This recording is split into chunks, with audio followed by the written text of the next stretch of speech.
Hello बच्चों, तो आज के हम एक ही वीडियो में माध्य, माध्यिका और बहुलक निकालने के बारे में सीखने वाले हैं। तो चलिए वीडियो को देरी न करते हुए वीडियो को शुरू करते हैं। उससे पहले आपसे एक गुंजाइश है कि वीडियो अच्छा लगे तो आप सब्सक्राइब जरूर करें ताकि वीडियो आप तक हमेशा पहुंचते रहे। तो चलिए वीडियो को शुरू करते हैं।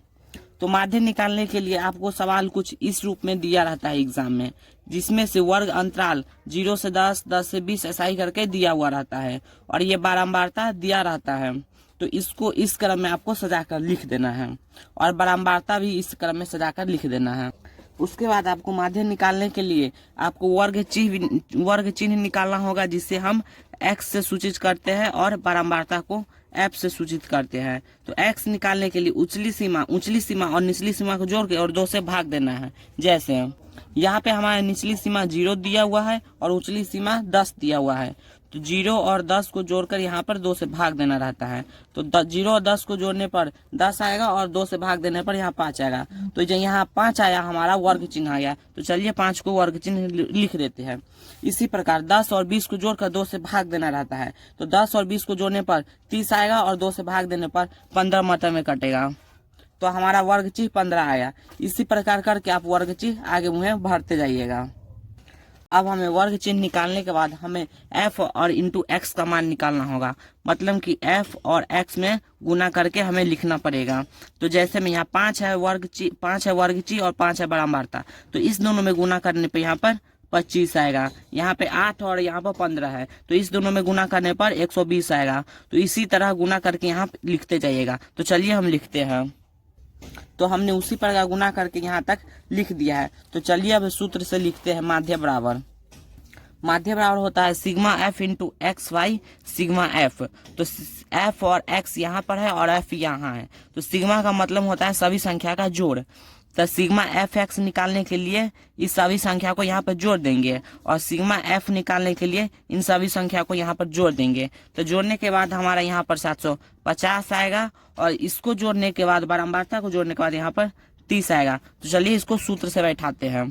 तो सिग्मा एफ एक्स हमारा 750 है और सिग्मा एफ हमारा 30 है। तो इस दोनों को काटने पर मेरा 25 आंसर आएगा, जो कि एक राइट आंसर है और हमारा माध्य भी 25 निकल गया। तो चलिए अब माध्यिका निकालते हैं। तो माध्यिका का सवाल आपको एग्जाम में कुछ इस तरीके से दिया रहता है, जिसमें आपको 3 खल बना लेना है। एक खल में वर्ग अंतराल और दूसरे खल में बारंबारता निकालना है और तीसरे खल में संचयी बारंबारता निकालना है। तो चलिए संचयी बारंबारता निकालते हैं। तो हमने यहाँ पर संचयी बारंबारता लिख दिया है। संचयी बारंबारता को CF से सूचित करते हैं और बारंबारता को F से सूचित करते हैं। उसके बाद संचयी बारंबारता निकालना पड़ता है। तो संचयी बारंबारता निकालने के लिए यहाँ पर जो संख्या दिया रहता है वो संख्या यहीं पर लिख देते हैं और उसके बाद दूसरा में जो संख्या दिया रहता है ऐसे करके 8 और 5 को जोड़ देंगे। तो 8 और 5 को जोड़ने पर हमारा 13 आएगा और उसके बाद 6 और 13 को जोड़ देंगे, ऐसे करके इसमें जोड़ना है। तो 6 और 13 को जोड़ने पर 19 आएगा। उसके बाद 19 और 4 को जोड़ना है, 19 4 को जोड़ने पर 23 आएगा। उसके बाद ऐसे करके जोड़ना है, 23 और 3 को जोड़ने पर हमारा 26 आएगा। तो इसी तरह संचयी बारंबारता निकालते हैं। तो आपको पता करना है संचयी बारंबारता हमारा जो निकला है 26, ये सही है कि नहीं। तो इसके लिए आपको इस सभी संख्या को जोड़ देना है। तो चलिए हम इस संख्या को जोड़ते हैं। तो इस संख्या को जोड़ने पर हमारा n बराबर निकला है यहाँ पर 26। तो अब चलिए सूत्र से माध्यिका निकालते हैं। तो माध्यिका बराबर होता है L plus n/2 minus CF by F गुने H, जिसमें से हमारा n निकला है 26। तो n/2 हमारा निकल जाएगा 26/2। तो n/2 का मान हमारा 13 आ गया। तो अब CF किसे कहते हैं और F किसे कहते हैं, H किसे कहते हैं, L किसे कहते हैं। तो चलिए इस सभी संख्याओं को निकालते हैं। तो यहाँ पर हमने आपको समझाने के लिए लिख दिया है L, H, F और CF क्या होता है। तो L बराबर होता है माध्यक वर्ग की निम्न सीमा। तो आपको पहले पता करना होगा कि इसमें माध्यक वर्ग है कौन। तो हमने n/2 निकालना था 13। तो 13 संख्या को इसमें से देखेंगे संचयी बारंबारता में 13 से जो थोड़ा भी बड़ा होगा सबसे पहले वो माध्यक वर्ग हो जाएगा। तो 13 से बड़ा यहाँ 19 दिया है, तो हमारा माध्य वर्ग यहाँ 20 से 30 हो जाएगा। तो चलिए 20 से 30 हम माध्यक वर्ग लिख देते हैं। तो चलिए हमने यहाँ पे लिख दिया है माध्यक वर्ग हमारा 20 से 30 होगा। तो चलिए अभी इस सब का मान निकालते हैं। तो माध्यक वर्ग 20 से 30 होगा, तो हमारा L का मान हो जाएगा माध्यक वर्ग की निम्न सीमा। तो माध्यक वर्ग हमारा 20 से 30 है, तो इसका निम्न सीमा हमारा 20 हो जाएगा। तो चलिए L बराबर 20 लिख देते हैं। H बराबर होता है माध्यक वर्ग की लंबाई। तो माध्यक वर्ग का लंबाई निकालने के लिए इस दोनों में से घटा देंगे, 30 में से 20 घटाएंगे तो हमारा 10 आएगा। F बराबर होता है माध्यक वर्ग की बारंबारता। तो F बराबर माध्यक वर्ग की बारंबारता 6 है, तो चलिए F बराबर 6 लिख देते हैं। उसके बाद CF, तो CF बराबर होता है माध्यक वर्ग के ठीक पहले की बारंबारता। तो माध्यक वर्ग के ठीक पहले की बारंबारता हमारा, के बाद हमको निकालना है CF। तो CF का मतलब होता है माध्यक वर्ग के ठीक पहले की संचयी बारंबारता।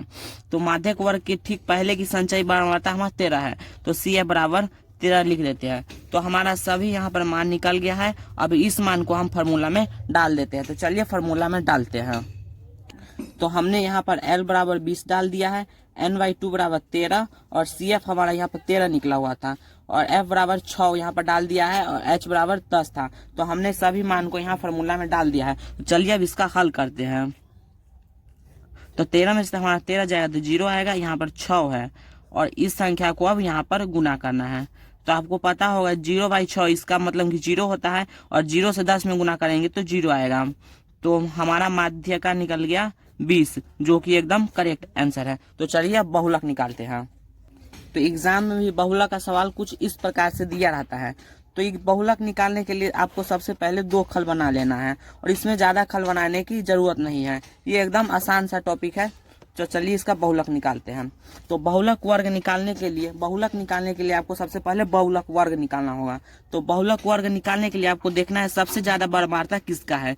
तो यहाँ पर आप देख सकते हैं सबसे ज्यादा बारंबारता यहाँ पर 7 है, तो हमारा बहुलक वर्ग 20 से 30 हो जाएगा। तो चलिए बहुलक वर्ग लिख देते हैं।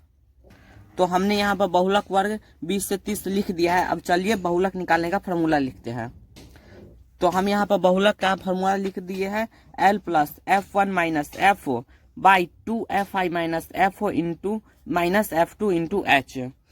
तो आप बहुलक निकालने का फॉर्मूला लिख दिए हैं, जिसमें से आप सोच रहे होंगे कि L क्या है, F1 क्या है, FO क्या है, H क्या है। तो चलिए इन सभी को बताते हैं कि ये क्या है। तो L का मतलब होता है बहुलक वर्ग की निम्न सीमा। तो यहाँ पर बहुलक वर्ग 20 से 30 है, तो इसका निम्न सीमा 20 है, तो L बराबर हमारा निकल गया 20। F1 का मतलब होता है बहुलक वर्ग की बारंबारता। तो बहुलक वर्ग हमारा 20 से 30 है, और इसकी बारंबारता 7 है, तो इसकी चलिए बारंबारता F1 बराबर 7 लिख देते हैं। FO का मतलब होता है बहुलक वर्ग के ठीक पहले की बारंबारता। तो बहुलक वर्ग हमारा 20 से 30 है, इसका बारंबारता 7 है, और इसके ठीक पहले की बारंबारता 5 है, तो FO बराबर हमारा निकल गया 5। इसी प्रकार F2 बराबर होता है बहुलक वर्ग के ठीक बाद की बारंबारता। तो बहुलक वर्ग हमारा 20 से 30 है, और इसकी बारंबारता 7 है, और इसकी ठीक बाद की बारंबारता हमारा 6 है। तो चलिए इसकी बाद की बारंबारता लिख देते हैं, F2 बराबर हमारा 6।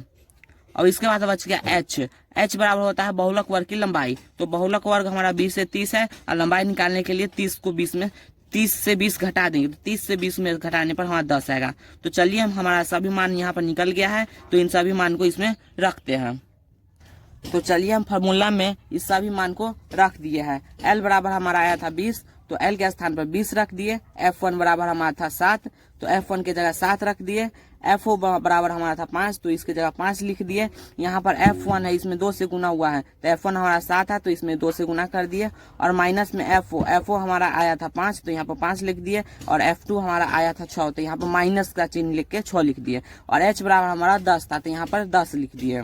अब इसके बाद हमको इसके अंदर का क्रिया करना रहता है, इस दोनों का क्रिया बाद में करना रहता है।